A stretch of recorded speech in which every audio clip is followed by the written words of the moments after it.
All Americans present Scott Shannon with more hit music. WMAK, Nashville. Hello, ladies and gentlemen, and friends of Coyotes. My name is Scott Shannon.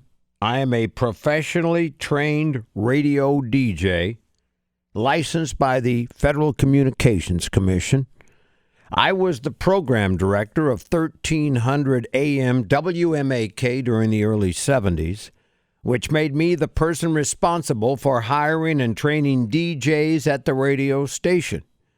One of my first challenges was finding someone to replace myself as the crazy nighttime super DJ. We ran ads in all the trade papers, Billboard, R&R. We got tapes, air checks, and applications from all over the country. But I just couldn't find the exact sound I was looking for. Now, one of those tapes came to me from a fella named Bill Scott. He worked at WQXI radio in Chattanooga. I listened to his tape, but I just was not impressed. And shortly after I listened to the tape, I got a call from Bill Scott personally. I told him he just wasn't the guy I was looking for. Then he asked me politely, well, what the hell kind of guy are you looking for? I told him I wanted a guy who could electrify an audience, a guy who would eat, sleep, and live rock and roll radio. I needed a world-class actor who would actually have people afraid to turn off the show for fear of missing something. I wanted a guy who had a passion for communicating with an audience. Well, the phone went dead for a moment. I thought he might have hung up on me. And then I heard him say, "I'm your guy." He said it in a quiet, matter-of-fact way. And for some strange reason, which I have still not been able to figure out, I believed him, and I gave him the job. I did tell him we'd have to change his name to something just a bit more colorful. We would get the proper name and then design the character around it.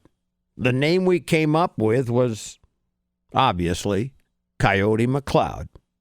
Well, he took it from there and became one of the most exciting, compelling, unpredictable radio stars to ever crack a microphone. People absolutely loved him. And so did the people who were lucky enough to work with him. Coyote became one of my closest friends. We worked together. We certainly drank together. We partied together, and we sure as hell laughed together. We had 2 or 3 places we would go to listen to music after he got off the air. Maybe a few of you here remember the Jolly Ox on Murfreesboro Road, or the King of the Road Inn, where we would hang out to hear Ronnie Millsap's band. As a matter of fact, I remember the night he met one of his wives there, but I guess that's a different story.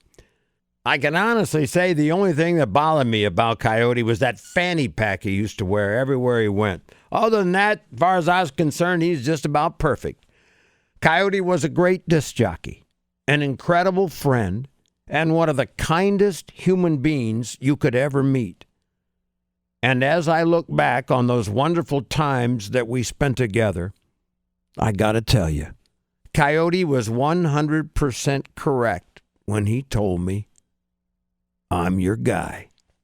God bless you, and goodbye, my friend.